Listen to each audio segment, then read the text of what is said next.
নমস্কার বন্ধুরা, প্রদীপ গার্ডেন্সে আপনাদেরকে স্বাগত।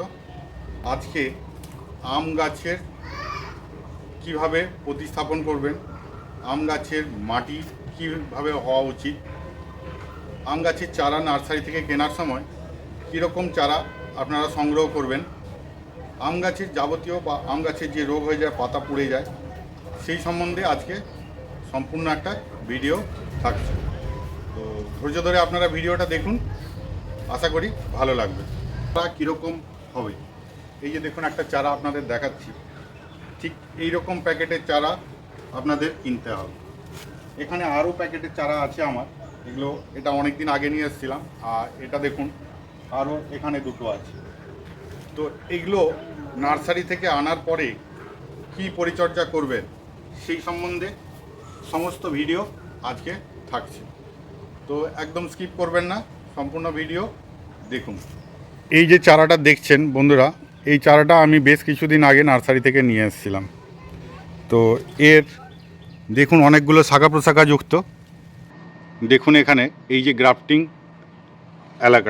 এলাকাটা দেখতে পাচ্ছেন, এখান কত সুন্দরভাবে সেট হয়ে আছে। এই জায়গাগুলো কিন্তু দেখে আম গাছ কেনার সময় দেখে কিনতে হবে। এটা কিন্তু 1 থেকে 1.5 ফুট উপরে যেন গ্রাফটিংটা হয়, সেটার দিকে খেয়াল রাখতে হবে। তো এখানে এটা হলো প্রথম বিষয়, অনেকগুলো শাখা প্রশাখা যুক্ত চারা আপনাকে কেনার চেষ্টা করতে হবে, তাহলে ভালো হবে। গাছের রুট স্টক যেন মোটা হয়, গাছটার যেন একটু বড় প্যাকেটে থাকে। এই যে দেখুন, এরপরে দেখায় আরও অন্যান্য চারাগুলো। আমরা নার্সারিতে গিয়ে পছন্দ করে চারাগুলো নিই। যেমন এখানে এটা ট্যাগ দেওয়া আছে, এটা হচ্ছে আম্রপালি, খুব বেশি দামি চারা নয় এগুলো। তো এটা রুট স্টকটা মোটাই আছে, অনেক ছোট পটে আছে। তো এগুলোকে আজকে আমি এই 3টে নিয়ে এসেছি। তো এগুলোকে আমি কিভাবে রাখবো, এখানে একটা গ্রাফটিং, এটা একটা, এই জায়গাটা গ্রাফটিং, প্রত্যেকটা গ্রাফটিং। এটা আছে আপনার সুবর্ণরেখা। এই আমটা কীরকম হয় আমি সাইডে দিয়ে দেবো।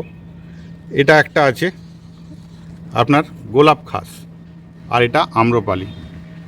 আর এই আমটা বন্ধুরা আমিও নিজেও জানি না, নিয়ে এসেছিলাম চারাটা হেলদি দেখে, কোনো ট্যাগ ছিল না, আপনারা বলবেন। তো সম্ভবত এটা ভাস্তারা হতে পারে, তো বা অন্য কিছু হতে পারে, তো আমার ঠিক জানা নেই, শিওরলি বলছি না। তবে চারা হেলথ প্রচুর। গাছ কেনার সময় কিন্তু এই রকম চারাই নেবেন। আমি এগুলো নিয়েছি, কিন্তু এগুলো শাখা প্রশাখা কম, লম্বা ট্যাঙ্কে, এই রকম চারা কিন্তু আপনারা নেবেন না। তাছাড়াও কি না, যেখানে ছিল দেখুন, এটা কিন্তু সবচেয়ে বেশি খেয়াল রাখতে হবে। যেখানে ছিল মাটিতে, এটা কিন্তু ছিঁড়ে গেছে, রুটটা ছিঁড়ে গেছে। এই সব গাছ বাঁচানো একটু কষ্টকর হয়। বড় প্যাকেটের গাছ নিতে হবে, শিকড় না ছিঁড়ে। কি হয়, নার্সারিতে অনেকগুলো জায়গায় নিচের দিকে রেখে দেওয়া হয়, যা মাটিতে কিন্তু এই প্যাকেট ছেদ করে মাটিতে রুটগুলো চলে যায়। সেই সব গাছেরই কিন্তু গ্রোথ আবার ভালো থাকে। আপনি পছন্দ করে নার্সারিম্যানকে বললেন যে এই গাছটা আমার দরকার, নার্সারিম্যান শিকড় ছিঁড়ে আপনাকে দিল, ঘরে এনে গাছ লাগাবার আগেই কিন্তু দেখা যায় যে গাছটা অনেকটা ঝিমিয়ে যাচ্ছে বা রিকভারি করা অনেক মুশকিল হয়ে যায়।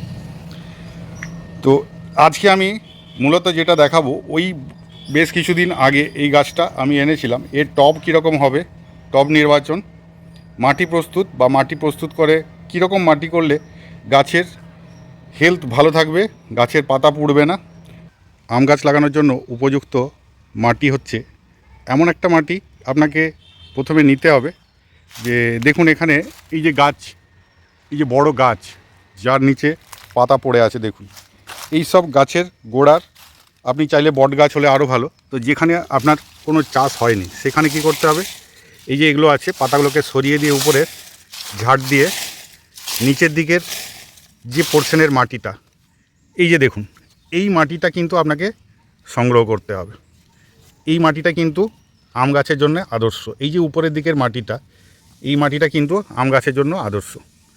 তো আমি এখান থেকে বেশ কিছু মাটি নিয়ে নিচ্ছি। তো এই মাটিটা আমি কিছুটা নেব। আর এখানে দেখুন এগুলো দীর্ঘদিন ধরে, মাটিটা কী সুন্দর, এই যে দীর্ঘদিন ধরে এই মাটিটা কিন্তু কোনো কিছু হয়নি, অর্থাৎ পাতা পড়ে এখানেই পচে গিয়ে ডিকম্পোজ হয়ে তৈরি হয়েছে। তো এই মাটিটা কিন্তু আম গাছের জন্য আদর্শ। এর মধ্যে প্রচুর পরিমাণে মাইক্রোনিউট্রিয়েন্ট আছে, সেইগুলো গাছকে, এই যে যেমন ধরুন এই যে এটা কি বলুন, এটা হচ্ছে কাঁঠালের মুচি, এটাও কিন্তু এখানে ডিকম্পোজ হয়ে যাচ্ছে। তো এই মাটিটা কিন্তু আপনাকে নিতে হবে। তো আমি এই মাটিটা কিছুটা নিচ্ছি।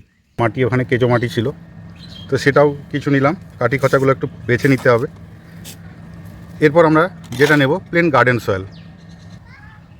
এই যে দেখুন আমার এই বাগানের যে মাটি, এটা দেখুন এখানে হালকা এঁটেল মাটি, এটা আমাদের এখানের যে মাটি বালি ঝুরঝোড়া হালকা এঁটেল মাটি। এই মাটিটাও কিন্তু এই ঢিল সহই থাকবে, এটা কিন্তু গুঁড়ো করা যাবে না। এই মাটিটাও কিছুটা নেব। এটা যে শক্ত মাটিগুলো আছে সেগুলোকে ছোটো করে নেব, কিন্তু মাটি এই যে শক্ত দানা আছে তো এটা ঠুকে দিলে যে ভেঙে যাবে, এই যে এঁটেল টাইপের মাটি। তো নিয়েছি আপনার 40%, আর গাছের নিচে যেটা দেখালাম সেই মাটিটাও আছে 40%, 80%। এবার বাকি 20%-এর মধ্যে 20%এই আপনার ভালো মানের ভার্মি কম্পোস্ট। এটা যদি আপনার হাতের কাছে না থাকে গোবর সারও দিতে পারেন, তবে 20%-এর বেশি দেওয়া যাবে না। এই হলো 20%, তো এটা আমি মেশাবো। এরপর আরও যেগুলো দরকার, তবে হ্যাঁ কখন মেশাবো সেটাও পরে বলছি।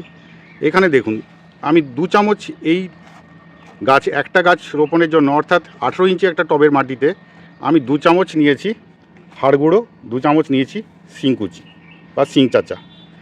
আর যে কোনো একটা, আমি এখানে কোনো রাসায়নিক উপাদান ব্যবহার করছি না। চাইলে আপনারা অল্প ওই 2 চামচ মতো সিঙ্গেল সুপার ফসফেট এখানে দিতে পারেন। তো আমি সিঙ্গেল সুপার ফসফেট এখানে আমি দিব না, আমি দেব ট্রাইকোডার্মা। ট্রাইকোডার্মা আমি কোনো কোম্পানির অ্যাড করছি না, ট্রাইকোডার্মা ভিরিডি। এই ট্রাইকোডার্মা কিন্তু আপনার প্যাকেটে দেখে নিতে হবে যে এই ম্যানুফ্যাকচারিং থেকে আপনার 6 মাস পর্যন্ত এই যে ছত্রাকটা, এটা একটা উপকারী ছত্রাক। এই ছত্রাকটা লাইফ হচ্ছে 6 মাস প্যাকেটে বন্দি অবস্থায়। তো যাতে সেরকম থাকে সেরকমই দেখে দিবেন। তো 2 চামচ পরিমাণ আমি কিন্তু এই ছত্রাকনাশকটা দিয়ে দিলাম, ট্রাইকোডার্মা ভিরিডি 2 চামচ পরিমাণ, খুব বেশি দেওয়ার দরকার নাই। এরপর এই মিশ্রণটাকে ভালোভাবে সমস্ত বলতে কোনটা না, এই ভার্মি কম্পোস্ট এটা মিশিয়ে দিলাম। এটা কিন্তু এখনও দেব না, এটা কখন দেব গাছ লাগাবার সময় আপনাদের দেখাচ্ছি।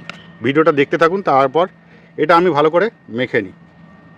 এইরকমই মাটির টব, আম গাছ কিন্তু মাটির টবেই ভালো হয়। তো এইরকমই মাটির টব নেবেন। এই টব সহজে ঝড়ে উল্টাবেও না, সংখ্যক হোল থাকবে, ড্রেনেজ হোল, তত ভালো হবে। তা আমি কয়েকটা হোল এখানে করে নিয়ে তারপর আপনাদের দেখাচ্ছি।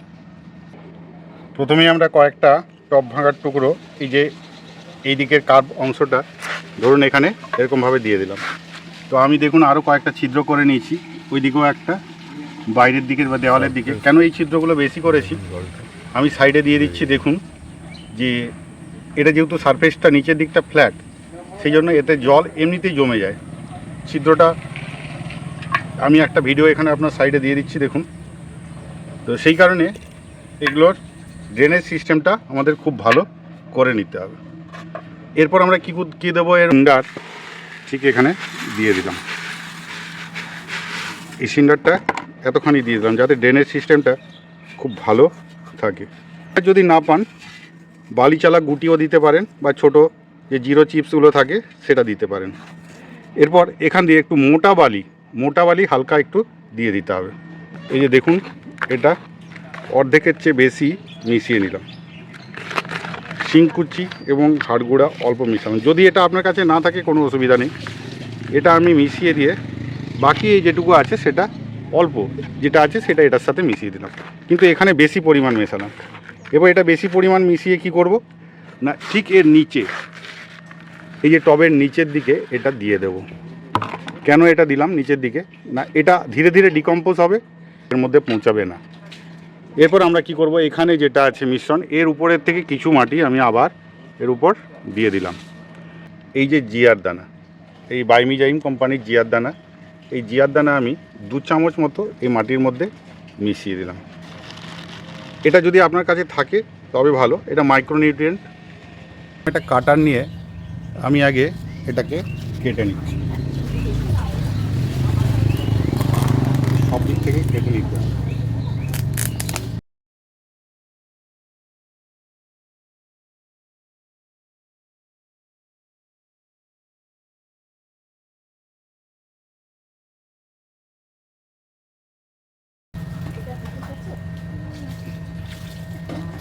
উপর দিক থেকেও কিছুটা ছাড়িয়ে নিতে পারেন মাটিটা। রুট বলের উপরের দিকে কিছুটা ছাড়িয়ে নিলাম।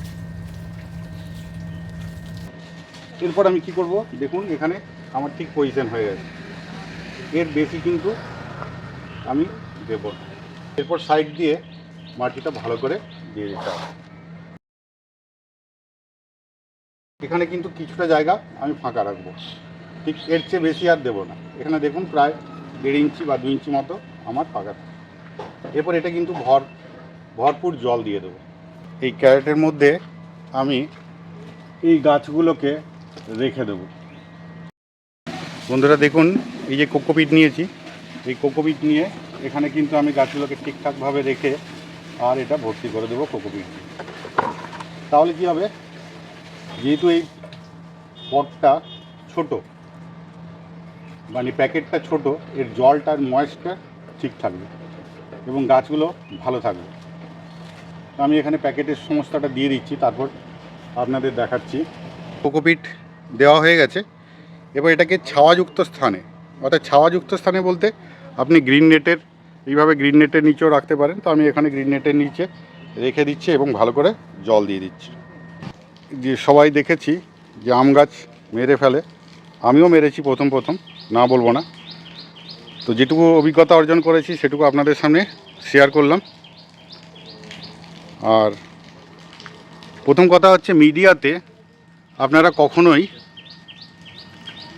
নিম খোল, বাদাম খোল বা সর্ষের খোল এগুলো দেবেন না। এগুলো প্রচুর পরিমাণে নাইট্রোজেন থাকে। তো নাইট্রোজেন থাকার জন্য এখানে কি হয় না, নাইট্রোজেন কিন্তু আম গাছ একদমই পছন্দ করে না, তাই পাতা পুড়ে যায়। অধিক নাইট্রোজেনের জন্য, বিশেষ করে নিম খোলে নাইট্রোজেনের পরিমাণ খুব বেশি থাকে, সেই জন্যই কিন্তু গাছ নষ্ট হয়ে যায়, অর্থাৎ পাতা পুড়ে যায়। এই ছিল আজকের ভিডিও। যদি ভিডিওটি ভালো লাগে তাহলে অবশ্যই লাইক দেবেন এবং চ্যানেলটি সাবস্ক্রাইব করে পাশে থাকবেন। ধন্যবাদ বন্ধুরা, দেখা হচ্ছে একটি নতুন কোনো ভিডিওতে।